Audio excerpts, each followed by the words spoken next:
Then, one simple exercise for a start to work on the posture is raise yourself. Then, when you are on the toes, all the body have the need to compensate with gravity, and the head starts to get a light location. Then, we divide the body in three places: the head, the chest, and the pelvis. And a nice way to work with that, imagine three balls. And you try to put the three balls on exhale. Then, with your eyes, you create 90-degree, a parallel line in front of you. When you create the parallel line in front of you to the floor, you create a 90-degree to the spinal cord. Then I wear about my chest, I bend the knees, and now my pelvis can go so forward or backwards. Then I need to align pelvis, chest, and head. Let's go with heels. This is Qigong, the standing of Qigong.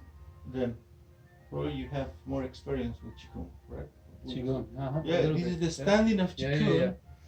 If you can explain the standing of Qigong. I'm not Qigong. Oh, okay. Well, Yeah. the standing of Qigong, actually Qigong is the mother of Kung Fu and the mother of Tai Chi Chuan, and it's a healing method. Then here I put parallel my feet, bending knees, and when I bend knees, I start to make a work the accumulated of the quadriceps, and bend how much I can, and I adjust pelvis on exhale, chest on exhale. These 2 points going glue in the side of the body. They are intestines. Open chest, looking front. Then more time we stay, and the idea is to correct yourself. Try to feel your body.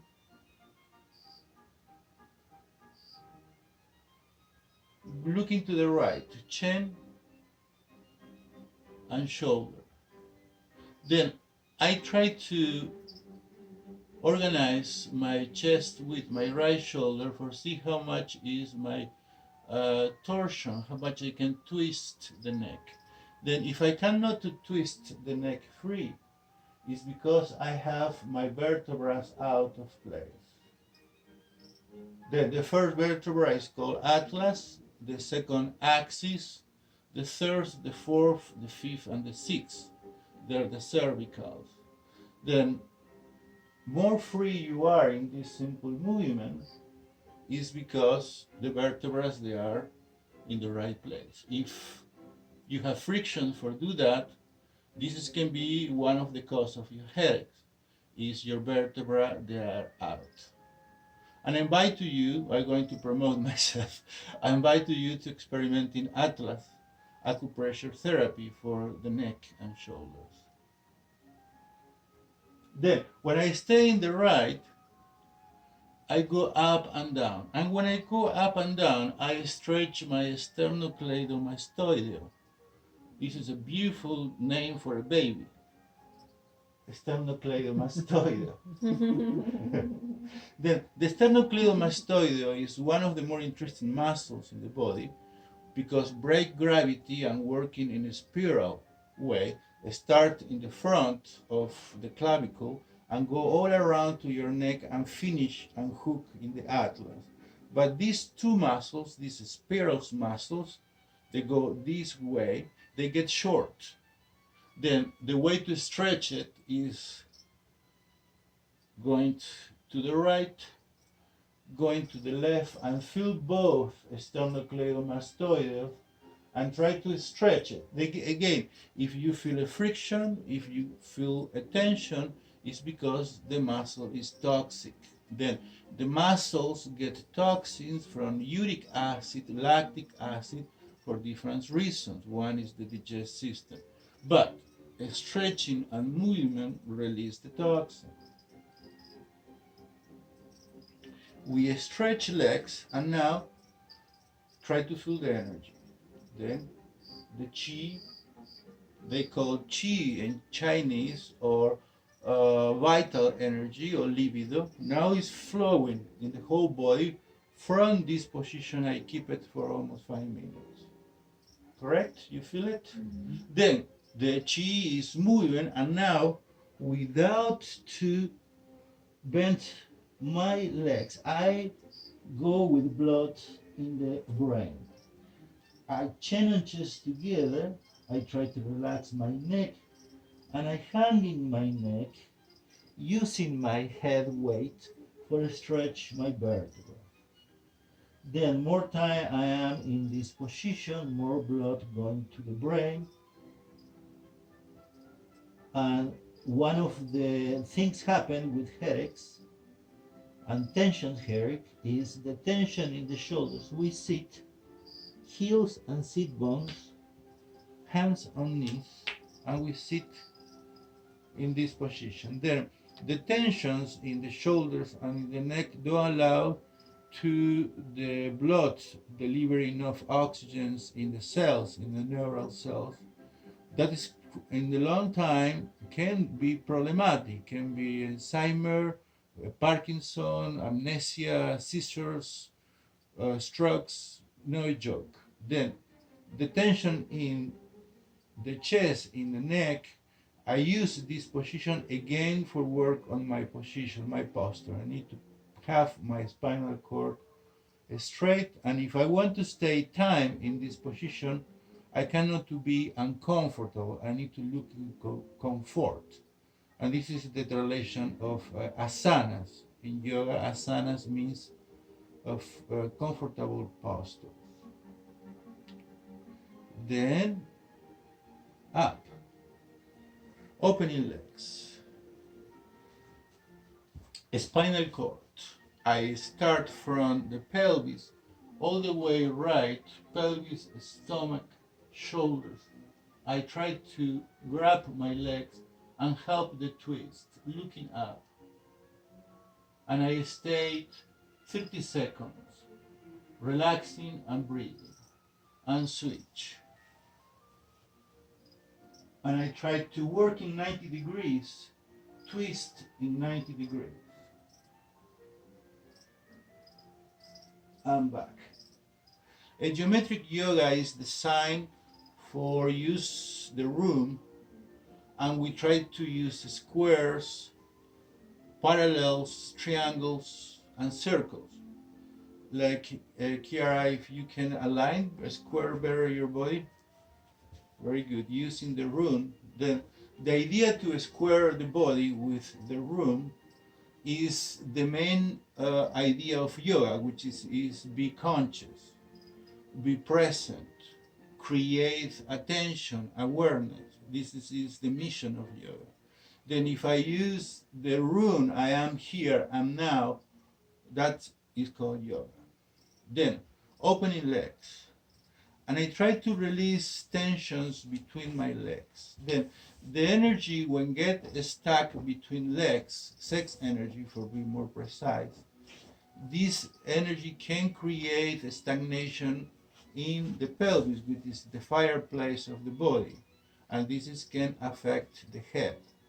Then I try to release tensions between legs, and I open legs and twist all the way to the right, looking back. Chin and chest and shoulder together, switch, breathe in and out.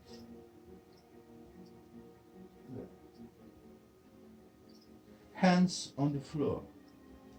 A triangle between hands for keep the right setting. When I have a triangle between hands, I protect all my tendons in the chest and in the upper back, and this way I prevent tendinitis or any injuries. Then if you put the fingers in these ways, you lock up the cables. But in this way, the cables, they are in the right position of the flow of energy. Okay, here is the neck work. When I look into the front, I hang in the head. When I look in down, I relax my neck. And then again up and looking front. Looking to the right, looking to the left. Then this exercise is for become aware about gravity. Gravity is a big deal for the neck and the head, and we are not aware about that when we are walking. But here we are using all the muscles, trapezius, trapezoid, sternocleidomastoideo, we adjust vertebrae and relax, and blood going to the head. Back to the feet. Keep opening between legs, I squat, sit. Then if you can do that freely, it's because the energy is flow free. If this is difficult, it's because too much chair. Then the chair frame you. If you are sit too many hours, you're going to get the shape of the chair, or the car, or the sofa, or the bed, no? Which is very difficult to do that. Then, again back in this position, adjust shoulders and neck, knees on the floor, sit on the feet. Then the toes, they are in reflexology, in Chinese medicine, the head and the neck. The more flexible they are my toes and my feet, better for my head. Then I change the setting and I bend it and I sit like Ikea. Then I stretch.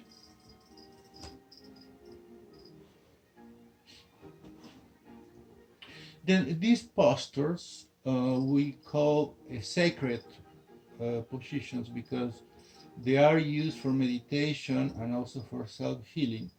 And the reason is because we cut the blood in the legs and we make a short circuit of blood in the torso and in the head, and we get more oxygen in the brain. That's they use for meditation and pray. But for self-healing, for headaches particularly, this is a very good posture for get more blood in your brain. Then the factor of the chest and the back, the sternum, we have in the chest, sorry I give you my back, in the sternum, between the legs, between nipples, exactly you have the thymus gland. The thymus gland is in the chest and is the gland of immunity system, mechanical happiness, and is the chief of the lymphatic system. Then the lymph is which drainage toxins, if the lymph they are not working well, that's going to produce headache. Then we're going to work the chest for breathing, and then maybe you can do some breathing exercise. But let me show you this exercise first. Then hands in the back, and I try to put the left hand in the bottom and the right on top. Fingers pointing the back, breathing in, opening chest, opening throat. Throat is thyroid glands, chest is thymus gland. And exhale. Always breathing for nose, by nose, sorry. Then the nose is for breathing and the mouth is for eat. Never eat by nose, okay? Breathing in. And I stretch sternum and chest. Then, if I want to stretch more, I go a little bit more back. That is a little bit more advanced. Maybe you can need to go forward here. And hands, the left in the bottom, the right on the top. And what I am stretching is my sternum. The sternum is a cartilage tissue. It's flexible for a reason. When gets tight, tense, short, then this can create emotional problems and breathing problems and less oxygen in the brain. Then exhale, going forward. Breathe in by nose, stretching chest, and I can push a little bit more, going a little bit more back, and then that stretch more, and again breathe in Open chest, breathe out and back.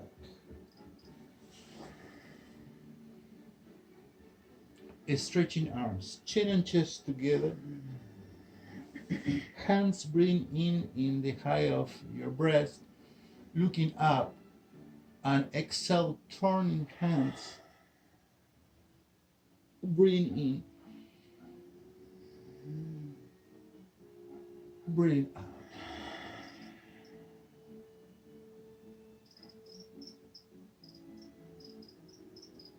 The same exercise we can do sitting,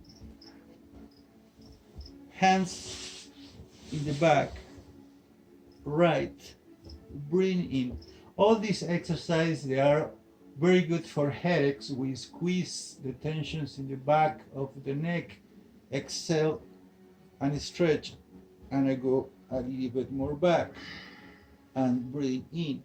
Then if the chest is tight, it's better you make it flexible for many different reasons, but one is called flus and bronchitis. If you have tension in the chest, you accumulate toxins there. Then the last ones we're going to do from me today is a cardiovascular exercise in connection with the heart and the digestive system. Then we open legs, and we're going to do is stretch legs going forward. Then if your legs they are tight, tense, that is going to affect your heart, liver, heart, and brain. They are the three organs they working together.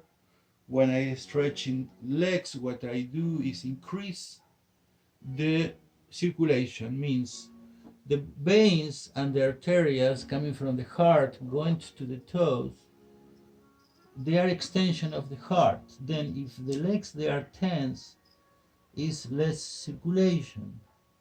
Then slowly I stretch to the center, to the left,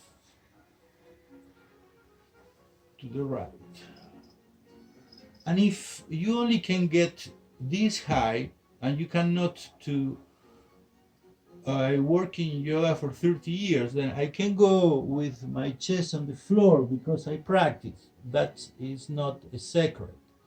But if you are sitting all day long, this exercise is very difficult. But I show you because you can actually see which is your condition. It's important you first start with your reality, whatever it is. Doesn't matter if you are in a wheelchair, but this is your reality, and you need to start with this reality and slowly each day practice and healing yourself. But it's work, it's not giving, it's not really a pill. Thank you very much. You want to do the breathing one? Sure. Right. So, the in the heart we have something called the all-pervading wind. It's the energy that's moving neural information, blood, energy to all the extremities. And also in the heart, something called the accomplishing fire, which is the energy that allows us to feel like we can accomplish something in the morning. So by balancing the energy in the heart, it helps to reduce the intensity of the fire going up to the brain. So this is you can grab a pillow if you want to elevate your butt if you want, yeah. And sit cross-legged.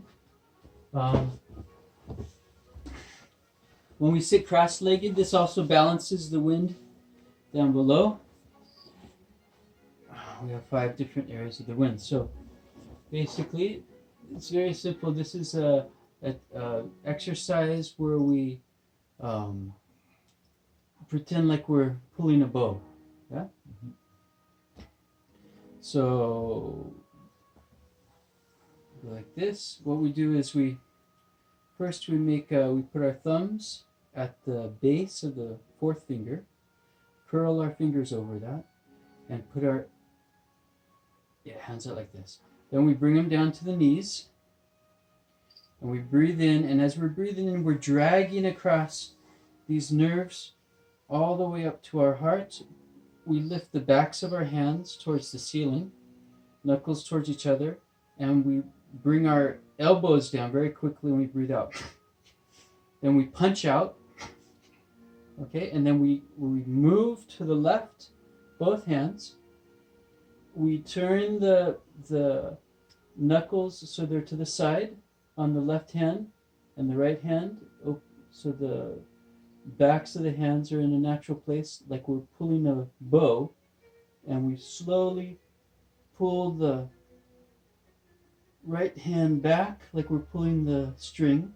We look over the top of our hand, our left hand, we look over top of our left hand, and then we slowly bring that left hand back, our right hand back. We again push down on these nerves here. We pick them back up. Breathe out quickly.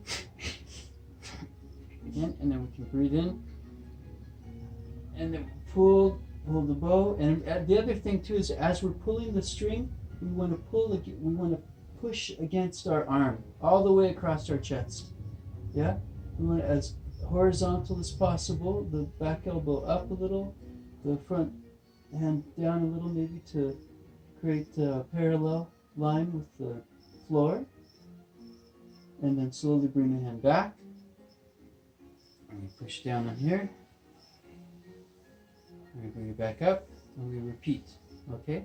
And so then as we breathe, you can do it two ways. You can hold your breath through the whole thing, where when you go like this, you're not breathing out all your air, just a little bit. Like this, and you're holding your breath the whole time. And then you come here, you do this again, this, and you're holding your breath. The other way you can do it is you can breathe in for one side. When you come out and you get ready for the other, then you can, like this, then you can breathe in a second breath. So whatever's comfortable. And the idea is we're stretching this whole area across the heart and holding our energy and our focus in that. Okay? So that's that. So we start like this with these fists. The thumb is always pushing against that fourth finger. So we breathe in, down to here.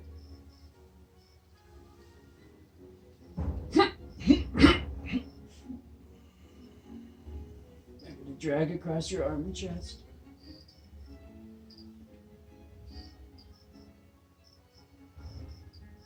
Feel the stretch. And back. Push down. Up.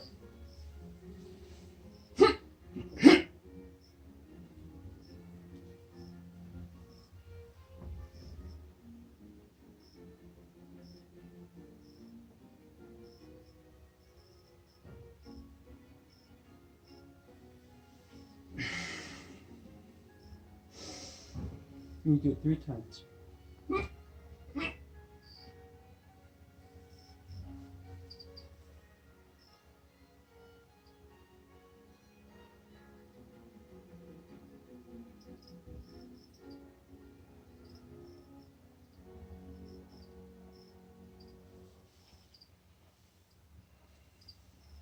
shadow goes over the three has this huge set of confetti that are just a staple of the road to the roof.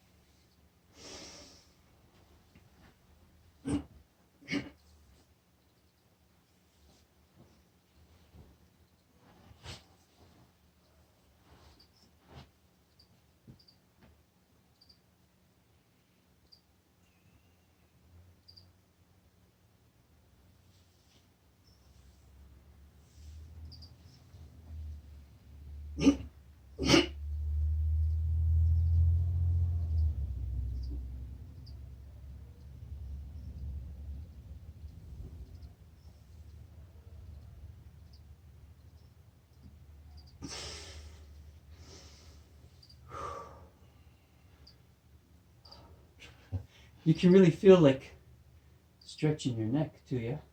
Down to your heart. Into your head. Well, thank you very much. We finish for today, and we invite you to listen our program. We have a guest today. Oh, yeah. Thank you very much. Thank you.